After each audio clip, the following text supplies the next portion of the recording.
নমস্কার বন্ধুরা, অনেক দিন পর আবারও তোমাদের সামনে চলে এলাম। তোমরা কে কেমন আছো সবাই কমেন্টে জানিও। আমরা আসছি পাশের বাড়ি মাসিমাদের বাড়ি, যেহেতু আজ ছুটির দিনে একটু দিনের বেলা আসি, বাচ্চাটা একটু খেলতে পারে। এসেই দেখি মাসিমা মাঠের মধ্যে সবজি তুলছে, আর আমিও চলে এলাম তাই ভিডিও করার জন্য আর তোমাদের কাছে একটু শেয়ার করার জন্য আমাদের এখানে এখন বর্তমানে কেমন কি সবজি হচ্ছে, কেমন কি সবজির দাম। জানো বন্ধুরা, আমাদের আন্দামানে দুদিন থেকে বৃষ্টি হচ্ছে, আর বৃষ্টির কারণে যারা চাষবাস করে তাদের মুখে হাসি, এত হাসি, যেহেতু আন্দামানে তেমন একটা বৃষ্টি হচ্ছিল না, যার কারণে এখানে সবাই চাষবাস করতেও পারছিল না। তোমরা তো সবাই জানো এখন ধানের সময়, ধানও করতে পারছিল না। তাই এই দুদিন বৃষ্টির কারণে সবার মুখে একটু হাসি, যাতে ধানটা করতে পারে। তার জন্য দেখো চারিদিকে এখন সবুজ আর সবুজ দেখা যাচ্ছে, ধান গাছের একটু মানে সবুজ সবুজ দেখা যাচ্ছে, এতদিন হলুদ হয়ে গেছিলো গাছগুলো। এখানে দেখো মাসিমা উচ্ছে গাছ লাগিয়েছে, এখন বর্তমানে এখানে উচ্ছের দাম 50 টাকা কিলো। তো চলো বন্ধুরা, আমাদের এখানে এখনই কি সবজি হচ্ছে আজ তোমাদের সঙ্গে তুলে ধরছি। এখন আন্দামানে মোটামুটি একটু সবজির দাম কমেছে। এই যে লাউ দেখতে পাচ্ছ, লাউ এখন বর্তমানে 60 টাকা 80 টাকা কিলো, আগে ছিল 100 টাকা 120 এমন ছিল দাম। যেহেতু এখন এখানে যারা চাষবাস করে তারা এখন সবজি করছে, সবজি হচ্ছে, বাজারেও নিয়ে আসছে। আর আগে মেল লাইন থেকেই আসতো সব সবজি।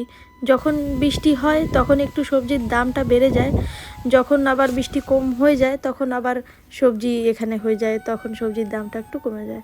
যখনই মেল লাইনে সবজি আসে তখনই সবজির দামটা একটু বেশি বেড়ে যায়। এখন ঢ্যাঁড়সের দাম 50 টাকা কিলো মার্কেটে। তোমরা অনেকেই আমাকে প্রশ্ন করো যে দিদি, আন্দামানের সবজির দাম এত কেন? আমি বলতে চাই, আন্দামানে শুধু সবজির দাম না, আন্দামানে সব জিনিসের দাম অনেক বেশি, যেগুলো বাইরে অনেক কমে পাওয়া যায়। সব জিনিসের দাম বেশি। কি বলবো বলো, একটা বাংলায় কথা বলে না যে ঠেকায় পড়ে মানুষের নিতে হয়, সেটাই হচ্ছে আমরা, যে ঠেকায় পড়ে সব জিনিস আমরা নিই। কি করব বলো, নিতেই হবে, যেহেতু আমরা এখানে থাকি, সেই জন্যই আমাদের নিতে হয়। এই দেখ পাপা, দেখে যাও, এই দেখো দেখো ছোট ছোট কচু পাতা, কি সুন্দর জল।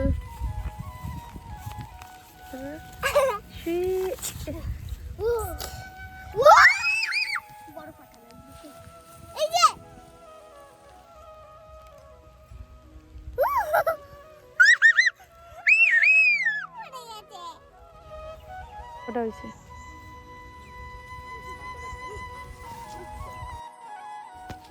এখানে দেখো বন্ধুরা, কত বড় বড় কুমড়োর পাতা হয়েছে।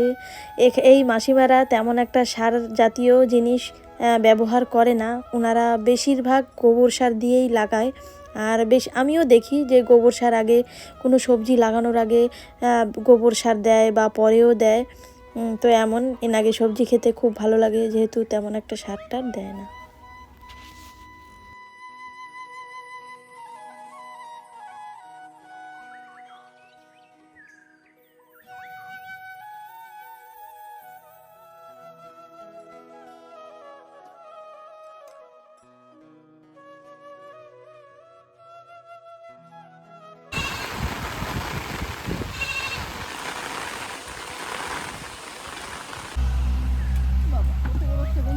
কই কত বড়, বাহ,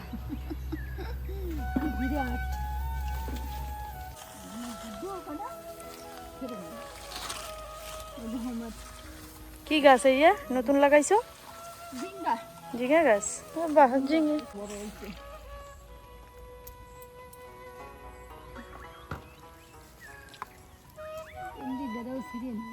ছোট ছোট এই তো বর্তমান এখানে মার্কেটে কুশির দাম হলো 30 টাকা কিলো। তোমাদের ওখানে কেমন কি সবজির দাম সবাই কমেন্ট করে আমাকে জানিও।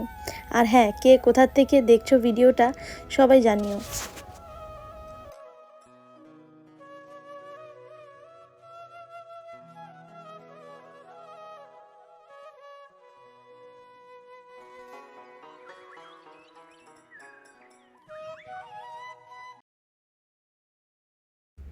তাহলে চলো বন্ধুরা, আজকের মতন এ পর্যন্তই করছি। আবার চলে আসবো নতুন ভিডিও নিয়ে। তোমরা সবাই ভালো থেকো, সুস্থ থেকো। ধন্যবাদ।